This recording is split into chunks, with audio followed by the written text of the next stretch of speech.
chapter number 5. This is presentation number 1. Without further ado, let's go ahead and shrink me down and jump right in, guys. So chapter 5, we talk about arousal and anxiety, and they spend a lot of time talking about anxiety and different models within anxiety, and ways to almost like categorize types of anxiety. I will say this, you're going to have some athletes, as we'll see as we talk this through, who are going to be highly anxious, and they'll be highly anxious in certain areas, and other areas they won't be as anxious. So it's interesting as a coach to be able to try to pick out the nuances of some of your athletes and really try to determine these type of anxiety drivers. But let's talk about the two. In the book, they talk about arousal kind of being a blend of the the physiological and psychological activity in a person. It's kind of the intensity and dimensions of motivation at a particular moment, and that kind of ebbs and flows, right? Even in a game-like environment, that type of process can be very heightened or depressed, depending where you are in the event, what time is left, or how much time is left in the event, if you're home or you're away, other extenuating circumstances that are causing this heightened arousal. Now, they use a terminology that heightened or highly aroused individuals are usually mentally and physically activated, meaning like they're into it, they're into the game mentally, and they're physically into the activity as well. You'll see things on the physiological side like increased heart rate, respiration, sweating, and there's a host of other things that happen. And with arousal, you can have arousal because of positive or negative events, right? You could have a person who chop blocks you and they don't get called for it, and it makes you very angry. And so as a result, you go out and because of his heightened response, you're angry. You have a physical response to your opponent because they chop block you, right? So arousal can be on both sides of the continuum. Now, anxiety, it's the processing of arousal, and it's different depending upon the person. It's different depending upon the situation, and it's mainly categorized as a negative emotional state, usually characterized by nervousness, worry, apprehension. You have this activation of arousal of the body, and it's usually like the physical or the thought process, and this anxiety process can cause a manifestation of arousal of the body. So I put this in here from the book, and I kind of can talk both ways about it, and I'm not 100% sold on the way the book presents it, but just understand that the book rates this as anxiety is associated with an activation or arousal of the body, and they kind of run together. Now, I will tell you that anxiety can also be a limiting factor in the physical movement of the body. Anxiety has a thought component, and that's cognitive, right? The word cognitive is associated with thought usually. And then also there's a physical component referred to as somatic. So they'll talk interchangeably back and forth regarding arousal, anxiety, and they'll talk about cognitive and somatic and the different subcategories of each. All right. So with the key points in the book, and I like these because sometimes they encapsulate thought really well. So arousal is a general physiological and psychological activation that varies on a continuum from deep sleep to intensive excitement. Got it. They use a picture of somebody sleeping in a chair and then somebody who's a cheerleader, if I remember correctly. Anxiety is a negative emotional state in which feelings of nervousness, worry, and apprehension are associated with activation or arousal of the body. And that arousal of the body can take on many different forms, but what you really want to have as a takeaway here is anxiety is the negative emotional state. And you're going to feel anxiety, you're going to have anxiousness in any number of different activities, but many times you just have to feel the fear and do it anyways. By the way, it's a title of a book if you ever want to go look it up. So with types of anxiety, they list these. They list state, cognitive, and trait anxiety. With state anxiety, it's kind of the emotional state of the person and subjective to the person. And there's so many factors that will play into this. It could be day to day, it could be play to play, as I like to say. And it'll bring into play the autonomic nervous system, which, the sympathetic nervous system is kind of the rest and digest side of the equation. And you get better at self-recognizing and self-regulating this component. And you'll see oftentimes heart rate variability, is used as a way to determine if somebody is in a heightened state or if they are in a non-heightened state, if they're in rest or digest. So you have to really look at this. It's kind of like this ever-changing state for individuals where it could be a great play, it could be a terrible play, you could have things that affect you at work, things affect you in the classroom, a significant other, your family, whatever it is. It's very specific and subjective to the person. Let's go ahead and go into the next slide. When we look at cognitive state anxiety, CSA, is defined as the degree to which athletes worries or has negative thoughts. So we go into the cognitive side. Remember, thinking, cognitive. They provide two different categories for somatic and perceived. And the somatic side, you may recall somatic being physiological side or physiological activation, and then perceived control. And perceived control, the degree to which a person believes they have the ability to meet challenges. And if a person is given a task and they are not capable, very much like our people in front of the audience early on in the book, and they're not capable, they will experience a higher degree of stress and anxiety because of their inability to manage the task. And it becomes a conversation now for you as a coach. How do you help your athletes manage this process? How do you help them understand that their perceived control might not be the actual scenario that confronts them?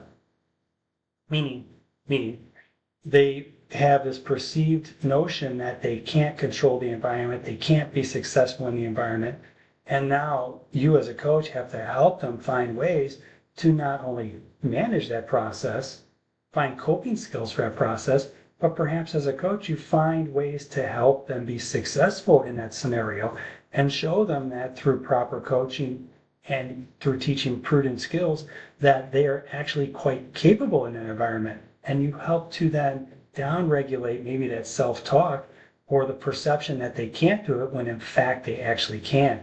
How many young athletes do you see say, I can't do that skill, there's no way I can do that? And so you have to teach them through prudent coaching. And it's basically called whole part whole, where you take a very complex movement pattern that looks almost like the athlete is unable or incapable to perform that skill, but you teach different parts of that skill set. That's the component, the part, and then you smoosh everything back together at the end, whole, part, whole, and they do the movement pattern, and they've learned how to do the movement pattern through learning and basically perfecting or becoming more proficient, I should say, in those different subcomponents. So anyways, that's a coaching technique thing that we can get into later on. But the book notes cognitive state anxiety has two subcategories of somatic state and perceived control. And again, this becomes perception, what the person thinks of the situation, how they evaluate the situation, and this is moment changes in physiological activation. And I want to jump into the trait anxiety, and you start to put together that, many times these three things can run lockstep with each other. And the trait anxiety itself, it's the personality of the person, and it's kind of like something they've learned over maybe years of interactions with coaches or their family. It might be like kind of like a negative voice to them. And they would look at different scenarios and perceive things and look at things as threatening when they might not be. And the interesting thing was, I believe in here further down in the book, they give an example of how when you have people who have a heightened sense of trait anxiety, they actually look at things differently and they view things as a threat, and it brings a higher degree of anxiety and it reduces their ability to perform as compared to their peers who may have a lower amount of trait anxiety. Now, as a coach, you have to be able to manage people who might have heightened trait anxiety and maybe talk them off the ledge a little bit. But that's part of good coaching, is being able to recognize those people and then also be able to find ways for those individuals to have coping skills to not just basically fold when they're performing a skill. So let's go ahead and take a look at these. Get my stuff out of the way here. State anxiety to the left, trait anxiety to the right. Now you have, state anxiety refers to the ever-changing mood, ever-changing mood component. It's defined as more formally as an emotional state characterized by subjective, consciously perceived feelings of apprehension. We get into trait, it's part of the personality, it's acquired behavior, it's a tendency or disposition that influences behavior. In particular, trait anxiety predisposes an individual to perceive as threatening a wide range of circumstances that objectively may not actually be physically or psychologically dangerous. And so they end up self-sabotaging, usually these individuals. And, there's a relationship that exists between a person's level of trait anxiety, this over here, and state anxiety.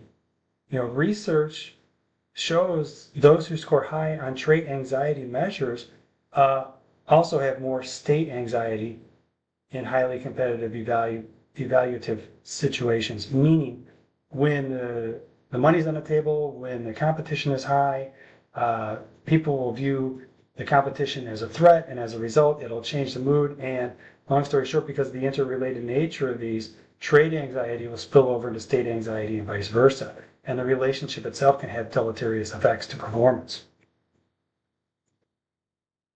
So it's not static. It has kind of an ebb and flow to it. When we look at football players and they'd use this example of like, I got my first hit and I feel great. Well, because anxiety is not a static state. The anticipation of the event itself is usually a more angst-ridden process than actually playing the game, because you go on autopilot and you're no longer a thinking athlete, you're a doing athlete, because thinking athletes are not successful. You have to be a doing athlete and be in flow. And even leading into a competitive event, you can have levels of anxiety. And as a coach, you have to be able to manage this, right? They use the example of how leading into an event, the players were told they're competing to be able to play, and there is anxiety whether or not that they would actually play or not. Now, as a coach, you need to be able to work with your athletes, and whether it's this football player here or the soccer example that's a little bit further down in the book, you have to be able to understand how to upregulate or downregulate your athletes in terms of their anxiety. And many times the coached environment can create a heightened sense of anxiety. And oftentimes you'll hear of coaches creating that environment to weed out people who can't handle the pressure, which is just garbage. You can find ways to work with athletes to be able to work with them in the context of their stress and their anxiety. So the example of the cricket players leading into their event was, they were anxious of whether or not they would be selected for that particular competition. And, given the unknown, these athletes were experiencing a type of somatic state anxiety. They were having these negative thoughts about not being selected. About not being selected. And so as a result, your athletes have this kind of ebb and flow where they have to deal with this stress throughout.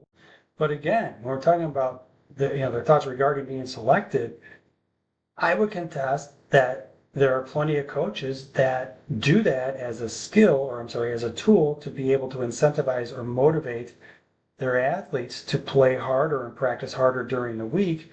But there is the underlying concept that it does cause negative stress and anxiety leading into the event, which could have deleterious effects within the actual context of the competition. All right, moving on to the next presentation. See you in a minute.